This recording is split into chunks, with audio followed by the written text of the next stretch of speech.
مرة أخرى يجدد أبناؤك في عنيزة مشاعر الحب والولاء.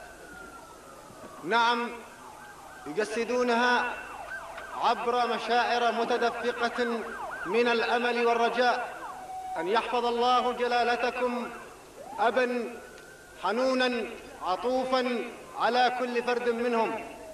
لقد انتظر أبناء عنيزة كبارا وصغارا، رجالا ونساء وأطفالا هذه المناسبة، ولعل الأستاذ عبد الرحمن العليان الذي سيلقي كلمة أمير وأهالي عنيزة يجسد هذه المشاعر الوطنية لأبيهم ولحبيب الشعب خالد بن عبد العزيز.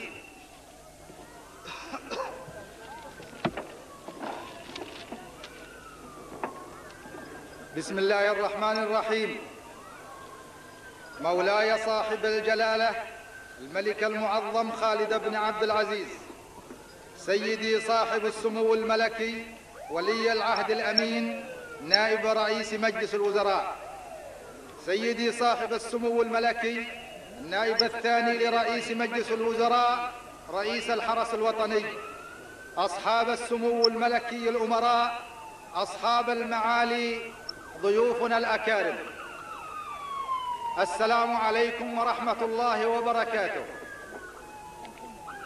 باسم أمير وأهالي مدينة عنيزة نحييكم يا مولاي، ونجدد العهد والولاء والإخلاص والوفاء، فليبارك الله خطواتكم الميمونة وسعيكم المشكور من أجل اللقاء بأبنائكم الذين تطلعوا لهذا اللقاء بقلوب يغمرها الحب والإيمان وبنفوس يملأها الشوق والأمل.